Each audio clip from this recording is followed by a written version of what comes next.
Добре дошъл в аудиокнигата, която се казва "Мислещият човек" от Джеймс Алън.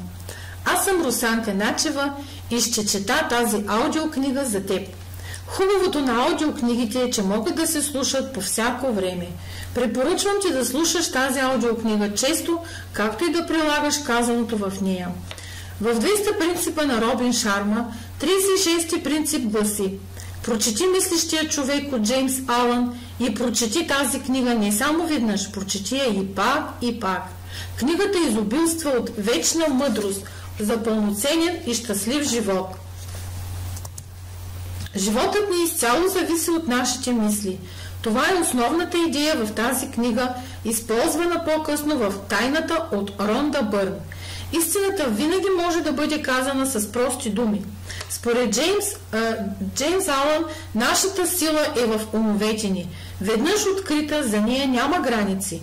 Тя оформя характера, направлява действията, предоставя възможностите и променя живота ни към по-добро. Предговор на книгата е написан от Марк Алън и гласи: от мислещия човек можете да почерпите гений, сила и магия. Тя се е доказала като една от най-добрите и вечно актуални книги за самопомощ в най-добрия смисъл на тази дума.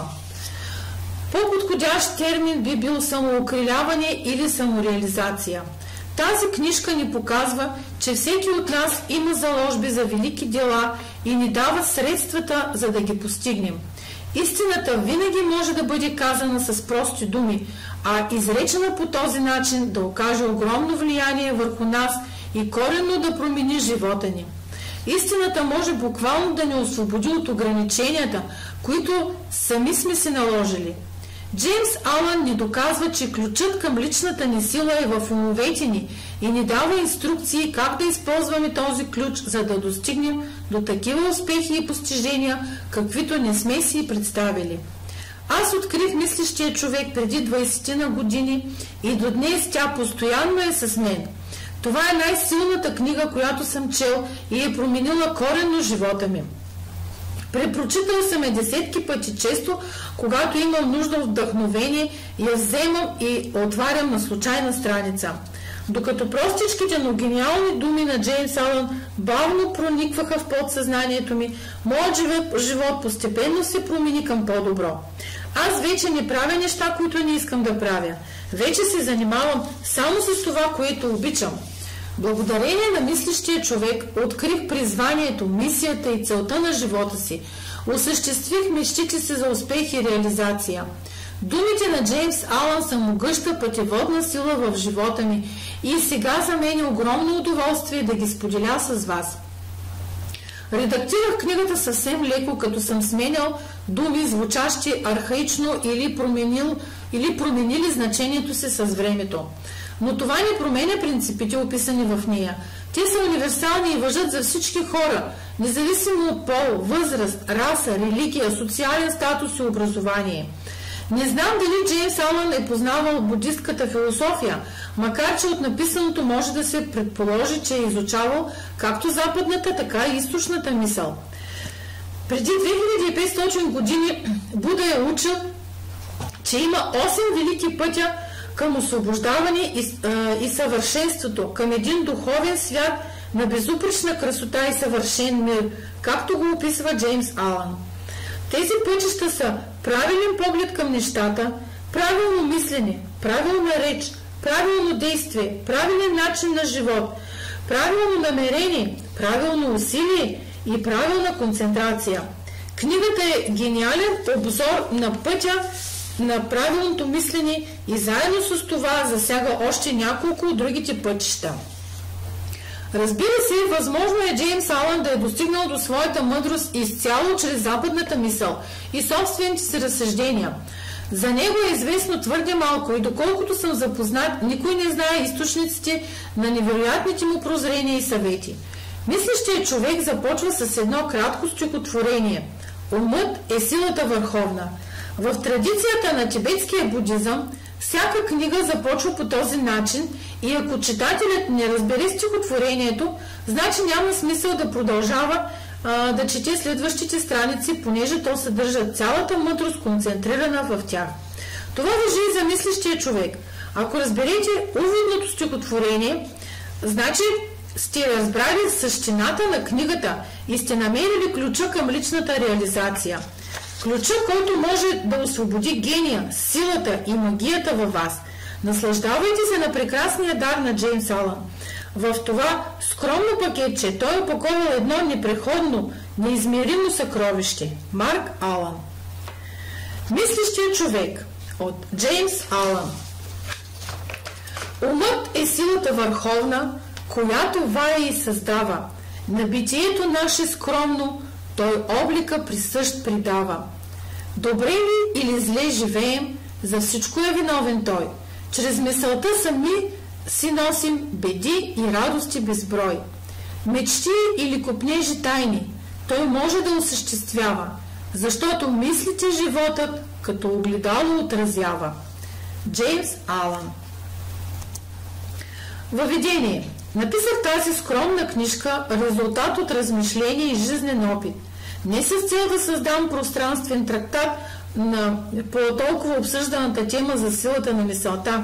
В нея излагам повече идеи, отколкото обяснение за това как човек да достигне и осъзнае истината, че всеки сам създава себе си, с помощта на мислите, които има и стимулира, че умът е върховният творец както на вътрешния облик на характера, така и на средата, в която живеем. Че и дори да е живял в невежество и страдание, човек може да изгради живота си наново в просветление и щастие. Джеймс Алън. Глава 1. Мисъл и характер. Като могъщо, интелигентно и изпълнено с любов същество, човекът държи ключа към всяка ситуация и притежава онази преобразяваща и възстановителна сила, чрез която може да стане такъв, какъвто иска. Сентенцията «човек е това, което мисли със сърцето си» обхваща не само цялото ни същество, но и всички условия и обстоятелства в живота ни. Ние буквално сме това, което мислим. Характерът ни е пълен сбор на всички наши мисли.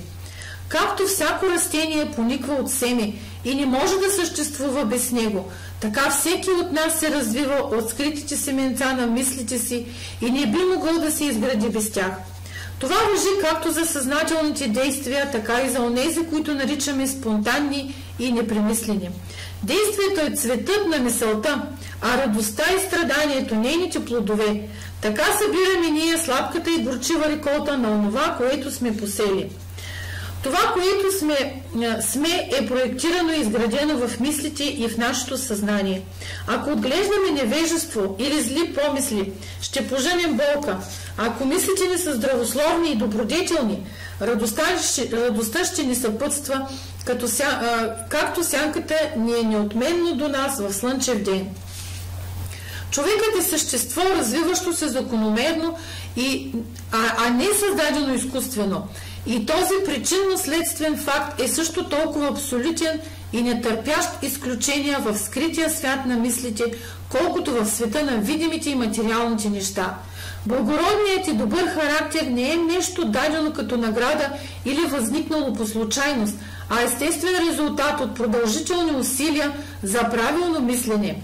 Ефект от дълготрайно придържане към открити и честни мисли. Безчестният скотски характер, благодарение на същия процес, е резултат от продължителното стаяване на долни мисли. Ние се изграждаме или погубваме сами. В ковачницата на мисълта изработваме оръжията, с които се самоунищожаваме, и инструментите, с чиято помощ изграждаме за себе си райски дворци от радост, сила и спокойствие. С правилен избор и правилно прилагане на мислите си, ние се издигаме до божественото съвършенство. Но ако злоупотребяваме и ги прилагаме грешно, можем да се сринем под нивото на скотове. Между тези две крайности съществуват всякакви характери и ние сме техните създатели и господари. От всички красиви истини, отнасящи се за душата, които бяха преоткрити и осветлени в нашата епоха, никоя не е по-радостна и вдъхновяваща Божието обещание и увереност от тази, че човек е господар на мислите си, градител на характера си и създател на благополучието, средата и съдбата си. Като могъщо, интелигентно и изпълнено с любов същество и повелител на мислите си, човекът държи ключа към всяка ситуация и притежава онази преобразяваща и възстановителна сила, чрез която може да стане такъв, какъвто иска. Той винаги е господарят, дори в състояние на слабост и отчаяние, но в слабост и отчаяние той е глупав стопанин, който не управлява добре дома си. Започне да разсъждава за състоянието си и да търси внимателно закона, който се основава битието му, той става мъдър владетел, насочващ разумно енергията си и посвещаващ мислите си на по-плодородни задачи. Това е съзнателният господар и вие може да станете такъв само ако откриете в себе си законите на мисълта. Това откритие е изцяло въпрос на продължение, самоанализ и жизнен опит. Само с усърдно търсене и копаене се добиват злато и диаманти и ако се задълбае в залежите на душата си, човек може да намери всяка истина, свързана с съществото му. Фактът, че всеки е творец на собствения си характер, ваятел на душата си и градител на съдбата си, може да бъде безпокрешно доказан, ако човек следи, контролира и модифицира мислите си, като наблюдава влиянието им върху самия него и околните върху живота и благополучието му. Ако съпоставя причината и следствието с търпелива практика и изследване и използва всяко свое преживяване, дори най-баналното и ежедневното, като средство за придобиване на онова познание за самия него, което води до ясен поглед над нещата, мъдрост и сила. В това отношение и в никое друго с пълна сила действат постулатите, който търси намира и почука и ще те отворят, защото само с търпение, практика и безкрайна упоритост можеш да влезеш в храма на познанието. Глава 2. Влиянието на мисълта върху личното благополучие. Незрима сила, волята човешка, таз рожба на безсмъртната душа, неотклонимо ще ни води към целта, дори стени от камък да стоят насреща. Разумът е сравним с градина, която можеш да поддържаш грижливо или да оставиш да буреняса. Но поддържана или запусната, тя винаги дава плод. Ако не се засее с полезни семена, в нея ще поникнат вредни бурени и ще продължават да се множат. Както градинарят култивира своя двор, плеви бурените и съди цветята и плодородни дръвчета, които обичат, така всеки от нас трябва да се грижи за градината на ума си, да я чисти от всички грешни, безполезни и нечисти идеи и да развива към съвършенство цветята и плодовете на правилните, полезни и чисти мисли. Като следвате този процес, вие рано или късно ще осъзнаете, че сте градинар на собствената си душа, режисьор на собствения си живот. Освен това ще разкриете в самите себе си законите на мисълта и ще започнете да разбирате все по-ясно как силите на мисълта и стихиите на разума действат за оформянето на характера, благополучието на съдбата ви. Мисълта и характерът са едно цяло. Характерът може да се изрази и разкрие единствено чрез външните среди и обстоятелства, но той винаги ще бъде хармонично свързан с вътрешното ви състояние. Това не означава, че външният облик на живота ви във всеки момент може да бъде показателен за целия ви характер, а че тези обстоятелства са толкова тясно свързани с някои основни елементи на мисленето ви, че на този етап са неразделна част от вашето развитие. Вие сте такива, каквито сте по законите на собствената си природа. Мислите, с които сте изградили характера си, са факторът, който ви е довел до сегашното ви състояние. В обстоятелствата на живота ви нищо не е плод на случайност. Всичко е резултат на непогрешими закони.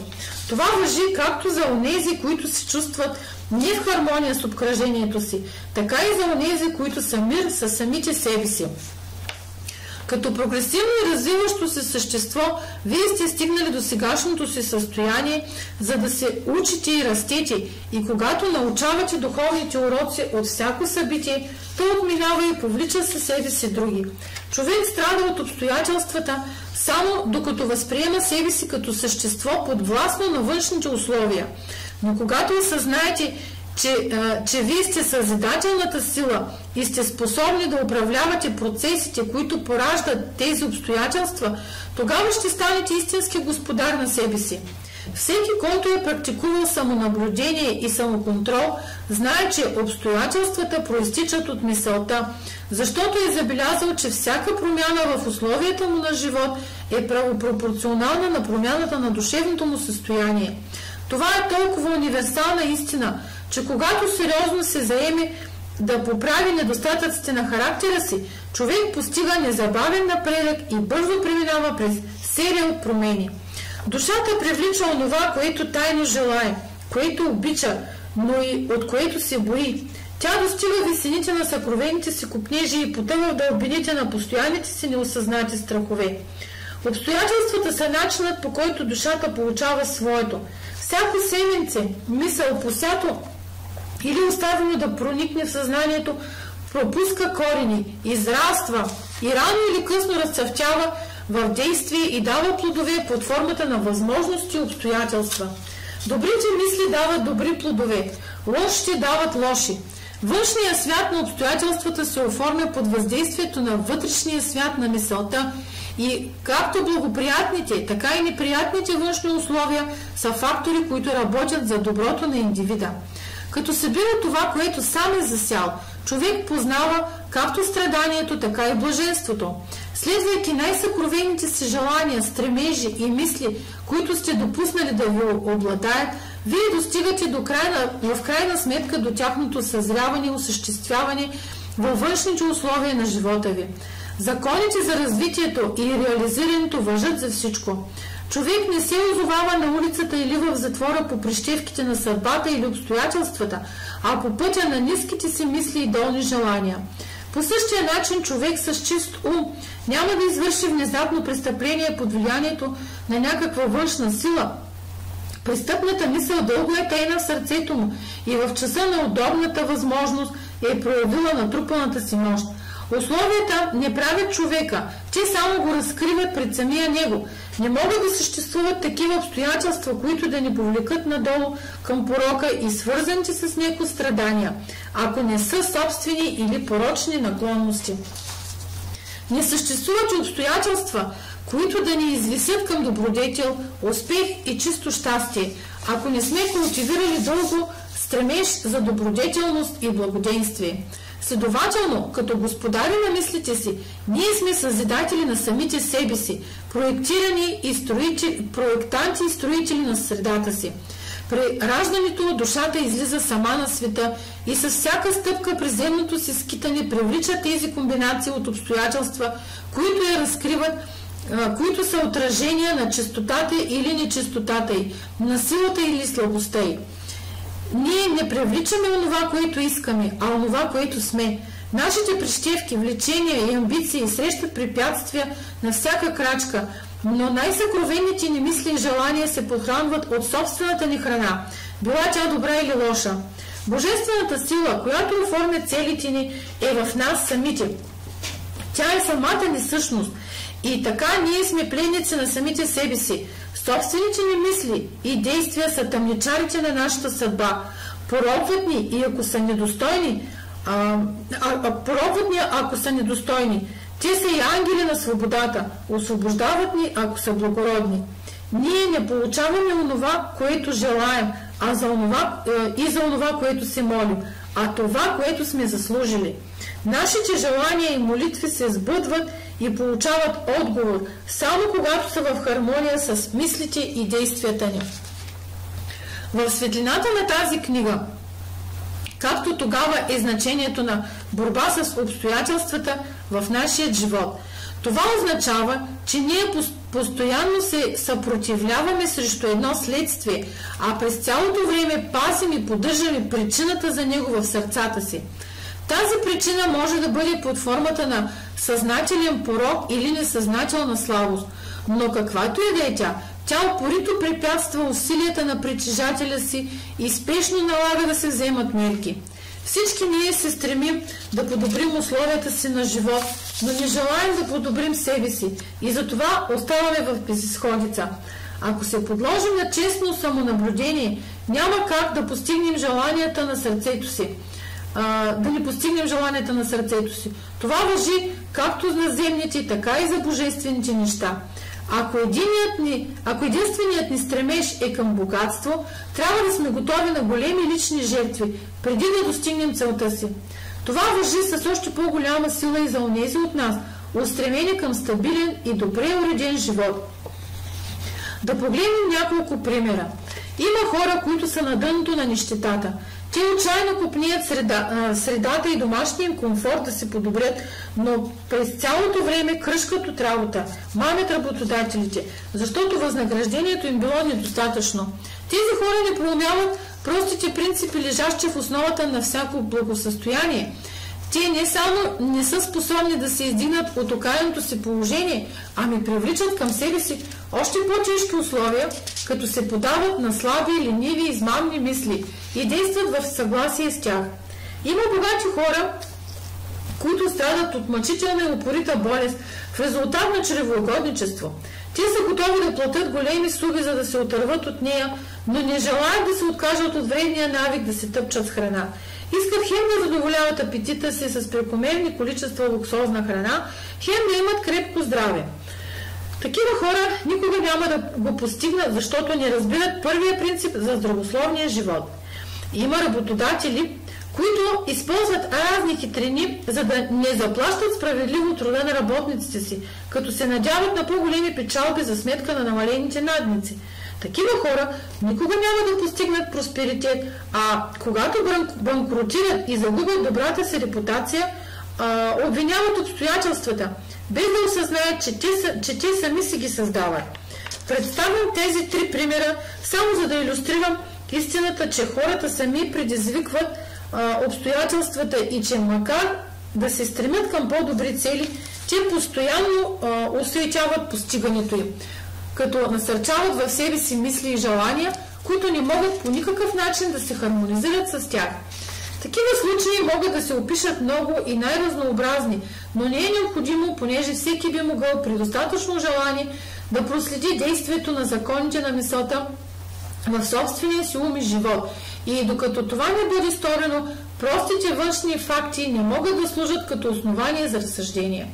Обстоятелствата обаче са толкова сложни, мисълта е толкова дълбоко вкоренена, а предпоставките за щастие е толкова различни при всеки отделен човек, че цялото ни душевно състояние не може да бъде оценено от никого, изхождайки единствено от вътрешното проявление на битието ни. Един човек може да постъпва честно в някои ситуации, но да страда от лишения, докато друг да е непочтен в някои отношения и пак да добие богатство. Но обичайното заключение в такива случаи, че единият не е прокопсал заради своята порядъчност, а другият просперира благодарение на непочтенността си, е резултат от повърхностна преценка, която приема, че непочтеният човек е почти напълно покварен, а почтеният почти напълно добродетелен. В светлината на по-дълбоко познание и по-широкия жизнен опит, такава преценка се оказва погрешна. Непочтеният човек може да притежава достойни за възхищение добродетели, а почтеният пък някои пороци, дори неизявени, които липсват при първия. Почтеният човек получава добрите резултати от честните си мисли и действия, но също изпитва страданията, породени от порока му. По същия начин непочтеният жъне собствените си незгоди и радости. В суетата си ние сме готови да повярваме, че човек страда заради добродетелите си, но едва когато прогоним всяка порочна, зла и нечиста мисъл от ума си и измием всяко мръсно петно от душата си, бихме могли да сме сигурни да твърдим, че страданията не са резултат от добрите, а не от лошите ни качества. И по пътя към това върховно съвършенство, но много преди да го достигне, ще открием онзи велик закон, работещ в умовете и живота ни, който е абсолютно справедлив и затова не може да възнаграждава доброто с зло или злото с добро. Въоръжени с това знание, ние можем да осъзнаем, преодолели миналото си невежество и слепота, че животът ни е и винаги е бил справедливо подреден и миналите ни преживявания, добри или лоши, са били справедлив резултат от нашата развиваща се, но още недоразвита същност. Добрите мисли и действия никога не могат да доведат до лоши резултати. Лошите мисли и действия никога не довеждат до добри резултати. С други думи, ако сееш царевица, ще поженеш царевица. Ако засадиш коприва, единственото, което ще порасне, е коприва. Ние разбираме този закон в естествения свят и го използваме, но малцина го разбират в света на съзнанието и морала, макар че и там той действа също толкова просто и неизменно. Страданието винаги проистича от грешни мисли в някоя насока. То показва, че не сме в хармония със себе си и закона на съществуването си. Единствената и върховна цел на страданието е да пречиства и изгаря всичко, що е безполезно и нечисто. То не спохожда чистите души. Както никой не иска да гори златото, след като шлаката е била отстранена, така и абсолютно пречистеният и просветен човек не може да страда. Обстоятелствата, които посрещаме със страдания, са резултат от собствената ни душевна дисхармония. Обстоятелствата, които радостта и удоволствието, дори блаженството, а не материалното притежание, са мерило за правилно мислене. Страданието и нещастието, а не липсата на материална собственост, са мерило за неправилното мислене. Някои хора са богати, но нещастни, други са бедни, но блажени. Щастието и богатството се събират само когато благата се използват правилно и разумно, а бедните стават още по-нещастни, ако гледат на съдбата си като бреме, което им е наложено несправедливо. Бедността и разгулния живот са двете крайни проявления на нещастието. И двете са еднакво неестествени и са резултат от душевно разстройство. Ние не постигаме идеалните си условия на живот, докато не бъдем щастливи, здрави и благоденстващи. А щастието, здравето и благоденствието са резултат от хармонизирането между вътрешния и външния ни свят, между нас самите и средата. Ние започваме да се чувстваме щастливи, здрави и благоденстващи едва след като престанем да се вайкаме и ругаем и когато започнем да търсим скритата справедливост, която управлява живота ни.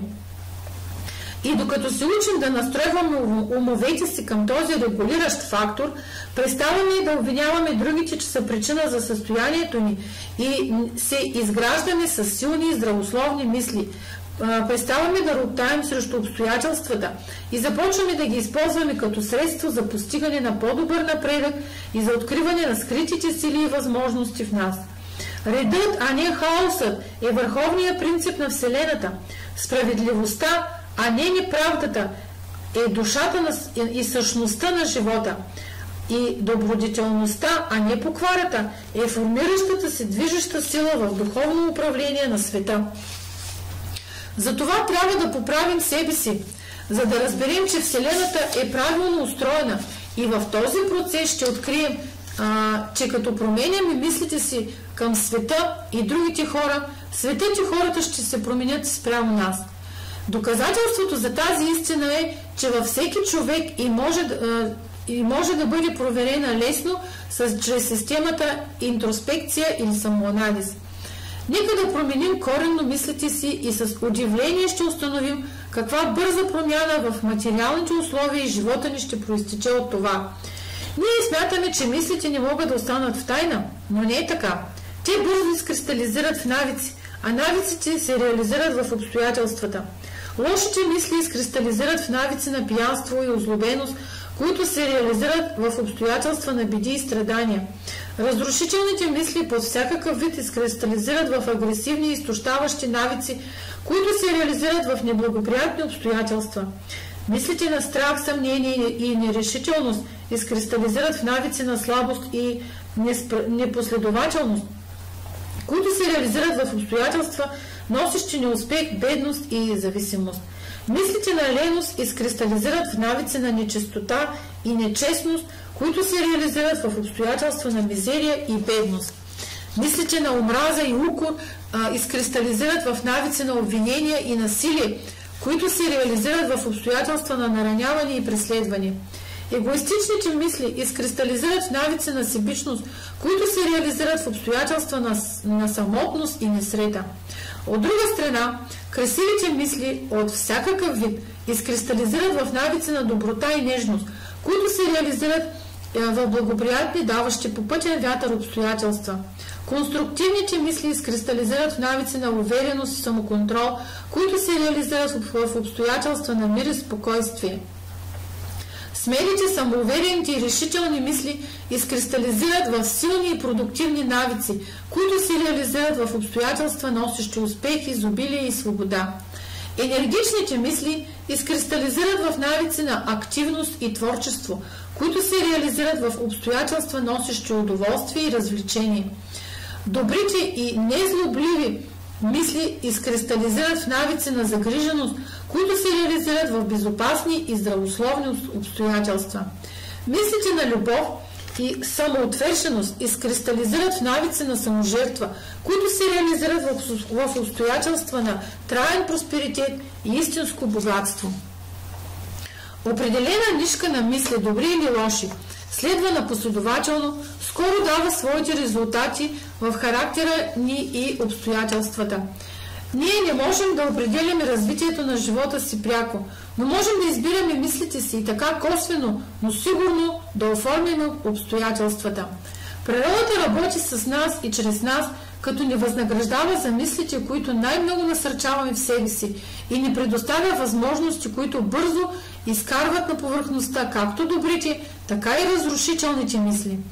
Веднага, щом прогоним отрицателните и деконструктивни мисли, целият свят става добър към нас и е готов да ни помага. Отървем ли се от слабите и болни мисли, навсякъде изкачат благоприятни възможности, които да подкрепят решителността ни. Започнем ли да насърчаваме добрите мисли, никоя зла участ не е в състояние да ни пороби в прегръдката на нещастието. Светът е нашият калейдоскоп и различните комбинации от цветове, които ни предоставя във всеки следващ момент, са картини фино настроени към постоянно променящите се наши мисли. В тази пуста дума съвпадение не дей търси за неуспеха на празна някаква утеха, а отмени я с презрение. Духът владее век пространство, пропъжда тази тиранка стара съдба и да сведеш покорно чело кара то самозван владетел шанса. Незрима сила, волята човешка, таз рожба на безсмъртната душа, неотклонимо ще ни води към целта, дори стени от камък да стоят насреща. Пребързано не се вий суетете, а мъдро чакайте каквото се задава. Духът, когато нещо повелява, мълчат пред него даже боговете. Глава 3. Влиянието на мисълта върху здравето и тялото. Тялото е деликатен и пластичен материал, който охотно се подава на оформяне на мислите. Тялото е слуга на ума. То се подчинява на неговите команди, независимо дали са зададени умишлено или машинално. Под влиянието на нездрави мисли, тялото бързо се разболява и изпада в разруха. Под действието на радостни и красиви мисли се подмладява и разкрасява. Болестта и здравето на човека се коренят в мисълта. Болните мисли се изразяват в болнаво тяло. Всеизвестно е, че мислите на страх могат да убиват безпощадно като куршум и постепенно погубват хиляди хора със същата неизбежност, макар и не толкова бързо. Тези, които постоянно се боят от болести, със сигурност се разболяват. Безпокойството бързо отслабва цялото тяло и го оставя незащитено от зарази. Нечистите мисли, дори ако не им се подадете физически, скоро ще навредят на нервната система. Силните, чисти и щастливи мисли изграждат тяло изпълнено с енергия. Той е деликатен и пластичен материал, който охотно се подава на оформени от мислите и те, добри или лоши, оставят своя отпечатък върху него. Човек страда от нечистата и отровена кръв, ако тъй нечисти мисли. От чистото сърце идва чист живот и здраво тяло. Мисълта е изворът на всяко действие, живот и проявление. Изчистите извора и това ще ви се отрази на всичко останало. Промяната в начина на хранене няма да помогне на човек, който не иска да промени мислите си. Онзи, който ги е укрепил и прочистил, няма защо да се бои от вредни микроби. Ако искате да усъвършенствате тялото си, пазете ума си. Ако искате да подмладите тялото си, направете ума си красив. Мислите на злоба, разочарование и униние лишават тялото от здравето и красотата му. Киселата физиономия не идва случайно. Тя е продукт на съответни мисли. Грозните бръчки са издълбани от завист, страдание и гордост. Познавам една жена на 96, чието лице е грейнало и невинно като на момиче. Познавам мъже доста под средна възраст, чието лица са разкривени от нехармонични черти. Първото е резултат на ведро настроение, второто е продукт на страдание и неудовлетворение. Както не може да имате приятно и уютно жилище, ако не допуснете свободно въздуха и слънцето в стаите, така силното тяло и чистото и щастливо лице могат да бъдат резултат единствено от свободно допускане в ума ви на радостни, добри и ведри мисли. Заживелите праведно възрастта донася спокойно, добродушно, зряло изражение, като слънцето при залез. Наскоро видях един фотограф на смъртния младър. Беше много възрастен, но никога нямаше да му дадете годините. Отиде си тихо и спокойно, както бе живял. Няма лекар, който да премахва болките на тялото по-добре от ведрата мисъл. Няма утешител, който да разсейва скръбта и тъгата по-добре от добрата воля. Да живееш постоянно с мислена злонамереност, цинизъм, подозрения и завист е все едно да се зазидаш в собствената си изградена килия.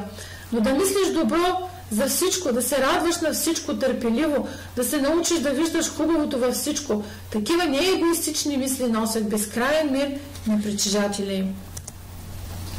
Глава 4. Мисъл и целеустременост. Мисълта, съчетана дръзко с целеустременост, се превръща в съзидателна сила. Докато мисълта не се съчетае с стремеж към определена цел, не може да бъде градивна. При повечето хора всяка мисъл изчезва без да намери каквото и да е приложение. Безцелността е порок и ако иска да избегне катастрофа и разруха, човек не бива да се позволява такова блуждаене. Който няма основна цел в живота си, става лесна жертва на дребни тревоги, страхове и смущения и самосъжаление, които са признаци на слабост и водят със същата сигурност към умишлено планираните престъпления, до провал, нещастие и загуба, защото слабостта не може да просъществува в свят, където силата е двигател на еволюцията. Всеки трябва да набележи реална цел в сърцето си и да се стреми да я постигне. Трябва да направим тази цел централен фокус на мислите ни. Тя може да бъде духовна или материална в зависимост от нагласите ни в конкретния момент, но каквато и да е, трябва сериозно да фокусираме мисловните си сили върху нея. Трябва да направим тази цел наш висш дълг и да се посветим в постигането й, като не позволяваме на мислите ни да се отклоняват към мимолетни прищевки, желания и фантазии. Това е пътят към самоконтрола на истинското съсредоточване на мисълта. Дори и да се проваляме многократно в стремежа си към постигането й, както със сигурност ще се случва, докато не преодолеем слабостите си, силата на характера, която ще постигнем, ще бъде мерило за истинския неуспех и изходна точка за бъдеща сила и триумф. Който не е готов да се постави велика цел, трябва да съсредоточи мислите си върху безупречното изпълнение на задълженията си, колкото и незначителни да изглеждат те. Само по този начин могат да се фокусират мислите, да се развие решителност и енергичност, а стане ли това, вече няма нищо, което не можеш да постигнеш. И най-слабата душа, Познавайки собствените си недостатъци и вярвайки, че силата може да се развие само чрез усърдие и постоянство, би трябвало да полага усилие след усилие, да увеличава търпението и силата си в едно постоянно развитие, докато постигне максимума, на който е способна. Както физически слабите хора заякват чрез упорити и търпеливи тренировки, така хората с негативни мисли могат да станат силни, ако полагат правилните усилия. Да се отърсим от безцелността и слабостта и да започнем да мислим целеустремено означава да влезем в редиците на онези силни хора, които приемат провала като един от пътищата към успеха, които обръщат всички условия в своя полза и които мислят силно, пробват дръзко и постигат това, което искат. След като определим целта си, трябва мислено да си набележим пътя за постигането й, от който не бива да се отклоняваме. Мислите на съмнение и страх никога не постигат нищо и не могат да постигнат. Те винаги водят до провал. Целеустремеността, енергията, творческата сила и всички силни мисли изчезват, когато в нас се промъкнат страх и съмнение. Силата да творим идва от съзнанието какво можем да сътворим. Съмнението и страхът са големите врагове на знанието и онзи, който ги насърчава, който не ги пресече в зародиш, се препъва във всяка крачка. Който е победил съмнението и страха, е победил неуспеха. Всяка негова мисъл е съчетана с сила и всички трудности се посрещат храбро и преодоляват мъдро. Той разумно планира целите си и те разцъфтяват и дават плод. Мисълта, съчетана дръзко с целеустременост, се превръща в съзидателна сила. Който знае това, е готов да се превърне в нещо по-висше и по-силно от същество с оплетени мисли и колебливи чувства. Човек, който смело хармонизира мислите с целта си, се превръща в съзнателен и интелигентен ковач на собствената си умствена мощ. Глава 5. Мисълта като фактор за успеха. Всички постижения, били те материални, интелектуални или духовни, са резултат от конкретно насочени мисли. Всичко, което постигате или не успявате да постигнете, е пряк резултат от собствените ви мисли. В една справедливо подредена вселена, където загубата на равновесие би означавала пълно разрушение, индивидуалната отговорност трябва да бъде абсолютна. Вашите слабост и сила, вашите чистота и нечистота са ваши и на никого други го и могат да бъдат променени само от вас самите. Условията, в които живеете, също са ваши, а не на друг. Вашето страдание и вашето щастие се развиват отвътре и ви принадлежат. Вие сте такива, каквото е мисленето ви.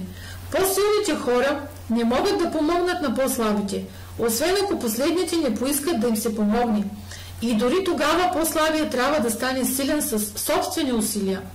Той трябва сам да развие онова, на което се възхищава от другите. Както потисниците, така и потиснатите се допълват в невежеството си и въпреки привидно да изглежда, че си вредят едни на други, те в действителност вредят на самите себе си. Висшето знание разкрива действието на закона чрез слабостта на потиснатите и грешно приложената сила на потисника. Висшата любов, виждайки страданието и на двете страни, не осъжда никой от тях. Висшето състрадание обгръща както потиснатия, така и потисника. Който е победил слабостта си и се отърся от всички егоистични мисли, не е нито потисник, нито потиснат. Той е свободен. Ние можем да се издигнем, забавляваме и постигаме целите си, като извисим мислите си. Само ако откажем да го направим, оставаме слаби и нещастни. Преди да успеем да постигнем каквото и да е било, трябва да извисим мисълта си над всяко разточителство. За да успеем, не е необходимо да се оттърсим от целия си егоизъм, но поне от някаква част от него. Ако преобладаващите ни мисли са на разточителство, ние не можем нито да мислим ясно, нито да планираме методично. Не можем да открием и развием скритите си заложби. И затова се проваляме във всяко начинание. Когато не сме започнали да контролираме ефикасно мислите си, не сме в състояние да управляваме делата си и да поемаме сериозни отговорности. Ние сме способни да действаме независимо и да бъдем самостоятелни. Ограничени сме единствено от мислите, които избираме. Не може да има напредък или постижения без определени жертви. И нашият светски успех ще бъде право пропорционален на степента, с която преодоляваме егоистичните разточителни мисли и съсредоточваме ума си, за да развием плановете си и да засилваме решителността и увереността в себе си. И колкото повече извисяваме мислите си, толкова по-почтени, достойни и идеалистични ставаме. Толкова по-голям ще бъде успехът ни и по-благословени и трайни постиженията ни. Вселената не е благосклонна към алчните, непочтените и злите, дори ако понякога привидно изглежда, че е така. Тя помага на честните, великодушните и добродетелните. Всички велики учители през вековете казват това под различна форма. За да го докажем и разберем, трябва постоянно да се стремим да ставаме все по-добродетелни, като извисяваме мислите си. Интелектуалните постижения са резултат на мисълта, поставена в търсене на знанието или на красивото истинското в живота и природата. Тези постижения понякога могат да бъдат свързани с суета и амбиция, но те са резултат от тях. Те естествено са плод на дългогодишни, енергични усилия и чисти негоистични мисли. Духовните постижения са продукт на благочестиви стремежи. Който живее постоянно с благородни и извисени мисли, който има само чисти и неегоистични идеи, ще достигне със същата сигурност, с която слънцето достига зенита си, а луната става пълна мъдрост и благороден характер и ще издигне до позиция на влияние и благоденствие. Постиженията, от който и да е вид, са венецът на усилието, диадемата на мисълта. С помощта на правилно насочени мисли, решителност, самоконтрол и добродетелност, ние се издигаме. С мързел, липса на самоконтрол и объркана мисъл, ние потъваме. Можем да се издигнем до голям успех в света, дори до възвисено духовно състояние, а после да се сгромолясаме в слабост и окаяност, ако позволим на арогантни и егоистични мисли да ни завладеят. За да запазим победите, постигнати с правилна мисъл, винаги трябва да бъдем бдителни. Мнозина се отпускат, когато помислят, че успехът им е сигурен и бързо се провалят. Всички постижения, били те материални, интелектуални или духовни, са резултат от конкретно насочени мисли. Управляват се от един и същи закон, по един и същи метод. Единствената разлика е в обекта на постигане. Който иска да постигне малко, трябва да жертва малко. Който иска да постигне много, трябва да пожертва много. Който иска да жъне изобилие, трябва да е готов на огромни жертви. Глава 6. Мечти и идеали. Който храни красива мечта и възвишен идеал от сърцето си, един ден ще ги осъществи. Мечтателите ще спасят света. Както видимото се крепи от духовното, така и човечеството при всичките му изпитания, грешки и страдания се поддържа от красивите мечти на самотните си мечтатели. Човешкият род не може да забрави своите мечтатели, не може да остави идеалите им да избледнеят и умрат. Той живее с тях, препознава ги като реалност, която един ден ще види и разбере. Композитори, скулптори, художници, поети, пророци, мъдреци, това са творците на идещия свят, архитектите на рая. Светът е красив благодарение на тях. Без тях едва кретащото човечество ще загине. Който храни красива мечта и възвишен идеал в сърцето си, един ден ще ги осъществи. Колумб мечтал за други земи и ги намерил. Коперник си е представил други светове и безкрайна вселена и ги открил. Буда е получил видение на духовен свят с безупречна красота и съвършен мир и е влязъл в него. Насърчавайте мечтите си, насърчавайте идеалите си, насърчавайте музиката, която извира от сърцето ви, красотата, която се оформя в ума ви, изяществото, което обгръща най-прекрасните ви мисли, защото от тях ще проистикат всички блажени условия, цялото райско обкръжение. От тях, ако им останете верни, най-накрая ще се изгради светът ви. Пожелай си и ще получиш. Има и стремеж и ще го осъществиш. Нима трябва най-долните ти желания да бъдат възнаградени в цялата си пълнота, а най-чистите стремления да останат лишени от съдържание. Не са такива законите на Вселената. Това никога няма да стане. Поискай и ще ти дадат. Имай възвишени мечти, каквито са мечтите ви, такива ще станете. Мечтата е обещанието за онова, което ще бъдете един ден. Вашият идеал е пророчеството за онова, което един ден ще се осъществи. Най-големите постижения от начало и за известно време са били мечти. Дъбът спи в жилда, птицата чака в яйцето, в възвишената мечта на душата се заражда ангел. Мечтите са кълнове на действителността. Състоянието на живота ви може да не е благоприятно, но няма да остане такова, ако имате идеал и се стремите да го осъществите. Не е възможно да го имате вътре и да останете без него. Ето една млада жена и един млад мъж, и двамата притиснати от бедност и тежък труд, работещи дълги часове в тесен цех, необразовани и без висши качества. Но и двамата мечтаят за по-добри неща. Мислят за интелект, изтънченост, елегантност и красота. Създават в съзнанието си идеалния живот. Видението за по-голяма свобода и по-широк кръгозор ги обладава. Но то не им дава спокойствие и ги тласка към действие. И така те използват свободното си време и средства, колкото и малко да са те, за да развият скритите си сили и заложби. Много скоро умовете им са толкова променени, че цехът вече не може да ги задържи. Той е толкова неадекватен за мисленето им, че отпада от живота им като отесняла дреха и изправени пред все повече възможности, подходящи на увеличените им способности, те го напускат завинаги. Години по-късно ги виждаме като зрели хора. Намираме ги всеки по свой неповторим начин, господари на силите на ума, които им дават огромно влияние и почти несравнима мощ. В ръцете си държат връвите на титанични отговорности, говорят и променят животи. Мъже и жени попиват думите им и копират характерите им. И като слънцето те стават светлият център, около който се въртат безброй съдби. Те са осъществили мечтата на младостта си, превърнали са се в своите идеали. Ти също, млади читатели, ще осъзнаеш, че мечтата не е вялото пожелание на сърцето ти, била тя порочна или красива или нещо средно между двете, винаги ще се стреми към онова, което ти тайно най-много обичаш. В ръцете ти ще бъдат дадени точните резултати на собствените ти мисли. Ще получиш каквото си заслужил, нито повече, нито по-малко. Какъвто и живот да водиш сега, ти ще затънеш, ще останеш или ще се издигнеш с мислите си, с мечтите си, с идеала си. Ще станеш ограничен като тесноградото си желание или велик като възвишение се стремиш.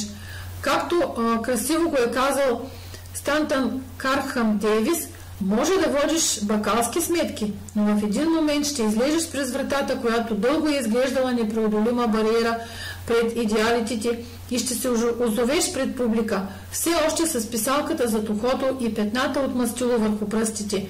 И там, и тогава, като порой, ще се излее вдъхновението ти. Може да пасеш овце, но в един момент ще отидеш в града, недодялан и смаян, и ще попаднеш с дръзкото напътствие на духа в работилницата на някой майстор. И след време той ще ти каже: нямам повече на какво да те науча. Тогава ти ще станеш майстор, който съвсем доскоро е мечтал за велики неща, докато е пасал овцете. Ще оставиш триона и дъската и ще се заемеш да преобразяваш света. Глупавите, невежите и мързеливите виждат само градивния резултат от нещата, а не самите неща. Говорят за късмет, съдба и шанс. Когато видят някой да забогатява, казват: какъв късмет извади. Като гледат друг да се прочува като велик учен, казват: какъв галеник на съдбата. А забелязвайки благотворния характер и влиятелността на трети, отбелязва: на всяка крачка го съпътства шансът. Не виждат изпитанията, неуспехите, борбата, през които доброволно са преминали тези хора, за да натрупат жизнения си опит. Не подозират какви жертви са направили, какви дръзки усилия са положили, каква вяра са мобилизирали, за да преодолеят правилно непреодолимото и да осъществят мечтата на сърцето си. Те не знаят за тъмнината и терзанията, като само виждат светлината и радостта и ги наричат късмет. Не виждат дългия и мъчителен път, а само постигнатата цел и го наричат щастлива съдба. Не разбират процеса, а виждат само резултата и го наричат шанс. Във всяко човешко начинание има усилие и има резултат. И величината на усилието е мерило на резултата. Това не е шанс. Така наречените дарби, сили, мерителни, материални, интелектуални и духовни заложби са плод на плодове на усилие. Те са реализирани мисли, постигнати цели, осъществени мечти. Мечтата, която величаете в ума си, идеала, на който се прекланяте в сърцето си. С това ще изградите живота си и това ще стане. Глава 7. Уравновесеност. Колкото по-спокойни ставаме, толкова по-големи са успехът, влиянието и силата ни за добро. Спокойствието на ума е един от красивите драгоценни камъни на мъдростта. Той е резултат на дълги и търпеливи усилия и самоконтрол. Наличието му издава зрялост и нещо повече от обикновено – познаване на законите и механизмите на мисълта. Ние постигаме спокойствие, когато започнем да се осъзнаваме като мисловно развиващи се същества. Когато стигнем до това знание, ние възприемаме всички останали хора като резултат от мислите им и разбираме все по-ясно вътрешните връзки на нещата по закона за причината и следствието. Тогава преставаме да се чухкаме, да роптаем, да се тревожим и скърбим и оставаме уравновесени, стабилни и спокойни. Хората, които са спокойни, след като са се научили да се владеят, знаят как да се отнасят и настройват към другите, а тези другите на свой ред почитат духовната сила и спокойствие на спокойните хора и чувстват, че могат да се учат от тях и да разчитат на тях. Колкото по-спокойни ставаме, толкова по-големи са успехът, влиянието, силата ни за добро. Дори най-обикновен продавач, например, ще установи, че работата му върви по-добре, когато овладее по-голям самоконтрол и хладнокръвие, защото клиентите винаги предпочитат да търгуват с хора, чието маниер е приятен и спокоен. Силните, спокойни хора винаги са обичани и уважавани. Те са като дърветата, хвърлящи дебела сянка над жадната земя или пазещата завет скала в морска буря. Кой не обича спокойното сърце, благия уравновесен живот? Няма значение дали вали или грее слънце. Какви промени настъпват при носителите на тези блаженни качества, защото те остават добри, приятни и спокойни. Тази изтънчена черта на характера, която наричаме уравновесеност, е последния урок на нашата култура. Това е цветът на живота, плодът на душата. Тя е скъпоценна като мъдростта и по-желана от златото, да, дори от най-чистото злато. Колко жалък изглежда обикновения ламтеж за пари пред уравновесения живот, живот сред океана на истината, недосегаем за бурите във вечно спокойствие. Колко хора познаваме, които вгорчават живота си, развалят всичко, което е приятно и красиво с прихавия си нрав, разклащат уравновесеността на характера си и създават лоши чувства. Основателен въпрос е дали огромното мнозинство от хора не развалят живота и не помрачават щастието си с липса на разум и самоконтрол. Колко малко от онези, които срещаме, притежават този вътрешен баланс, тази финна уравновесеност, типична за завършения характер. Да, човечеството кипи от неконтролируем гняв, бушува от неуправлявана скръб, терзае се от тревоги и съмнения. Само истински мъдрите, чието мисли са контролирани и пречистени, обуздават ветровете на бурите на душата. Вие лутащи се в бурята души, които и да сте, при каквито и условия да живеете, знаете следното: в океана на живота островите на благоденствието се усмихват и слънчевия бряг на идеала ви чака. Дръжте здраво руле на мисълта. В кораба на душата ви капитанът се почива, той е заспал, събудете го. Самоконтролът е сила, правилната мисъл е власт, спокойствието е мощ. Кажете на сърцето си: мълчи и утихни. Джеймс Алън е роден в Лестър, Англия през 1864 година. Поради затруднения в семейството след смъртта на баща си, той напуска училище на 15 години. Работи в няколко британски фабрики до 1902 година, когато решава да се занимава само с писане. След като завършва първата си книга "От бедност към сила", той се премества в и в Ракон на югозападното английско крайбрежие и живее там до смъртта си през 1912 година. Написал е общо 19 книги. Мислещият човек и всепризнатият му шедьовър. За мен беше удоволствие да ти прочета тази аудиокнига. Препоръчвам ти да я слушаш често и да прилагаш казаното в нея. За други книги за личностно развитие заповядай в Академията на успех в България. Това е академия за успеха, която те хваща за ръка и стъпка по стъпка ти помага да преминеш от позицията, в която си сега, в позицията, в която искаш да бъдеш в живота си. Компанията Успех в България ти учи на науката за личностно развитие и науката за градене на интернет бизнес и маркетинг. За повече информация провери в описанието под видеото, където има безплатна тренировка за теб.